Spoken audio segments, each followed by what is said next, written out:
ফকিন্নি বলল হাসনাতকে জুলাই আন্দোলনের স্টেককে, সাথে সাথে তার পক্ষে দাঁড়ায় গেল হারপিক মজুমদার, যে বিএনপির হাইকমান্ড থেকে শুরু করে বেগম জিয়াকে পর্যন্ত কটাক্ষ করে কথা বলতে ছাড়ে নাই। আর আমারও তো একদিন গালি দিছে, আমি উল্টা গালি দিছিলাম ওরে। তো যাই হোক, এখন হচ্ছে তার পক্ষে দাঁড়ায় গেছে জয় মামুন, যে সবচেয়ে সাংঘাতিক হলুদ সাংবাদিক আওয়ামী লীগের সময় ছিল, এবং আমরা যতটুকু জানি ভারতীয় গোয়েন্দা সংস্থার এজেন্ট হিসেবে সে কাজ করে।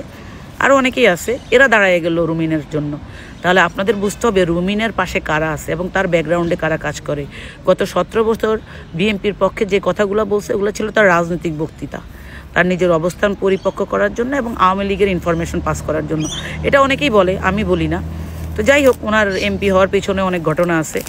এখন কথা হচ্ছে, আপনার এলাকাতে 15% মানুষও আপনাকে পছন্দ করে না। আপনি ওখানে নমিনেশন চাইছেন, ওখানে আপনি ইলেকশন করবেন, অথচ আপনি এলাকায় ঢুকতে পারেন না।